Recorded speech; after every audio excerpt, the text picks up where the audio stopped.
So now the next part is electrode potential. Since we are dealing with cells, so obviously electrode potential, EMF, these are the terms that we should know. Electrode potential is what?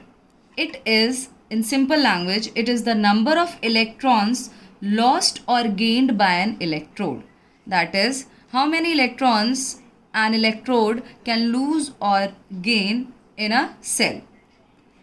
If it is losing electron, then it is known as oxidation electrode potential. That is, the number of electrons lost by an electrode tells us about its oxidation electrode potential, and the number of electrons gained by an electrode tells us about its reduction electrode potential. This is what electrode potential is in simple language. Now next is standard electrode potential.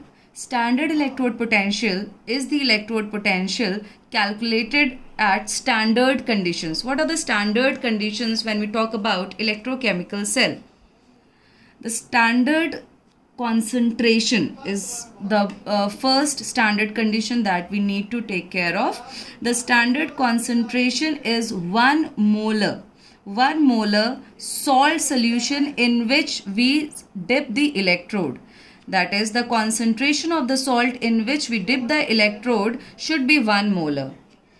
Another condition is standard temperature. The standard temperature is 25 degree Celsius. So when the electrode potential is calculated at standard conditions, that is 1 molar concentration salt, 1 molar concentrated salt solution and at 25 degree Celsius, then the electrode potential is known as standard electrode potential.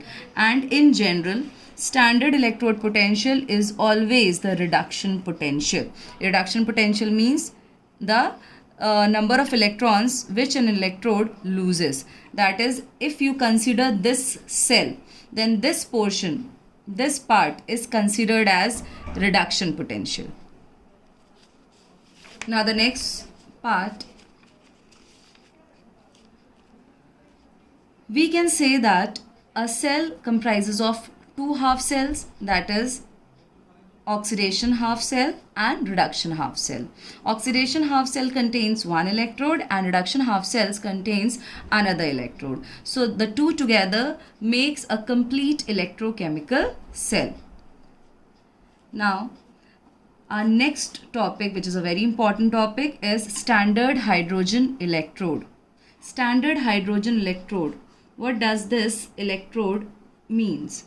Standard hydrogen electrode is basically a reference electrode. Reference electrode was devised in order to find the electrode potential of other electrodes. We need to have one standard electrode of known value, known electrode potential, so that in comparison, in reference to this electrode, the values of other electrodes can be calculated. So this was devised by the scientists to make our work easy. Now how does it work? What is the construction? What is the composition of standard hydrogen electrode?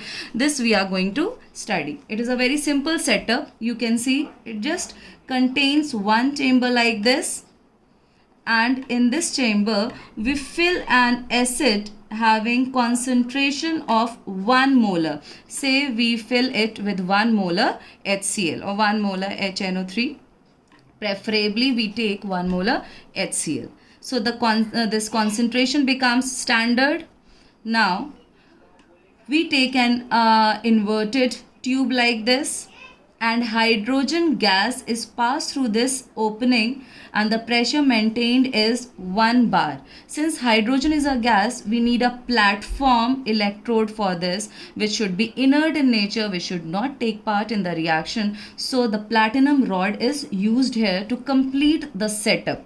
Now the temperature is also maintained as 25 degree Celsius. So what happens? The hydrogen gas is getting oxidized in this particular cell. You can see here the representation of half cell is like this. Hydrogen is getting oxidized into H plus, and then hydrogen, since it does not have any electrode which of its own, therefore being gaseous in nature, we use an inert electrode here, platinum, which is also to be the part of half cell representation. Okay, Now, the one more point to remember is the value of standard hydrogen electrode. This is also written as SHE, She. The value is plus minus 0 volt. Now, with reference to this value, we can find out the electrode potential of any unknown half cell. Like I have taken an example of zinc half cell.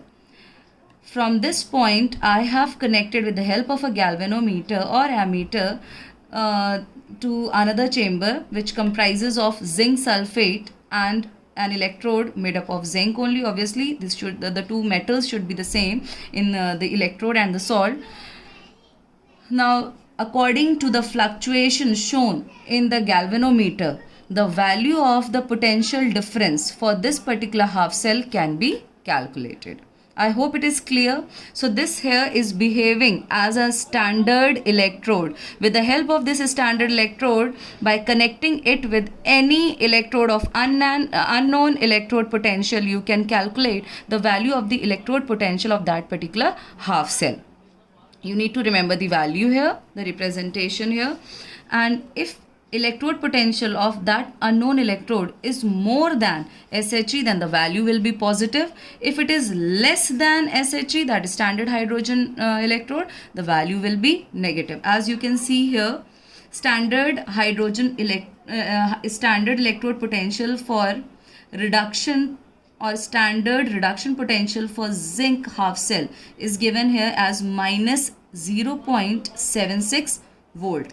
This symbol here represent standard condition. This not represents the standard condition. So the standard electrode potential for zinc is this. Here you can see that it is reduction potential here. Obviously for oxidation only the sign will get reversed here. It is minus 0.76 volt for reduction. So for oxidation it will be plus 0.76 volt. So this is how standard hydrogen electrode helps us in finding the electrode potential of any cell. Now if I want to write the complete cell representation for hydrogen and zinc electrode, how should I write it? For this particular cell, it will be Pt H2 H plus aqueous or 1 molar. This is oxidation half cell. Now, I am substituting a salt bridge here. Now, another chamber will have reduction half cell, that is Zn2 plus is getting converted into Zn solid. Now, this is how the cell is represented. This is for this particular condition that I discussed here.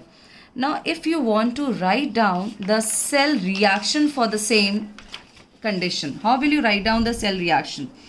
See, first of all, we need to identify the anode and the cathode. At anode, we can see that hydrogen gas is getting converted to H plus.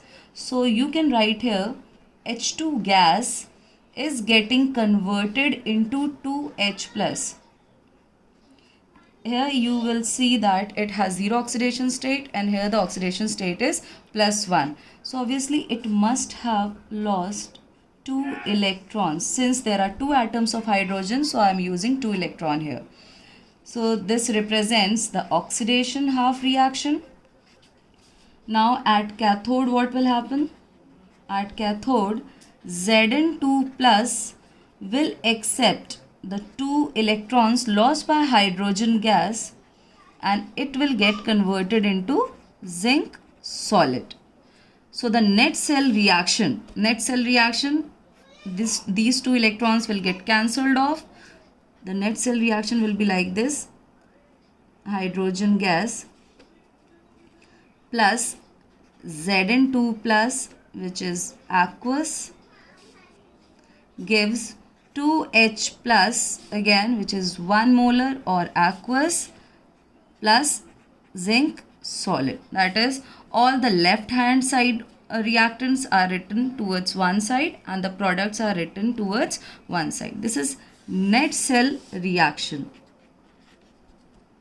It's very simple. You need to practice few, because unless you are clear with the cell representation, with the cell reaction, you won't be able to solve the numericals, because a very important topic with the name of Nernst equation, which is a short question for your boards also, is based on these calculations. So we'll practice more in the next lecture, and I'll provide you some questions also to practice. I hope the lecture is clear to you.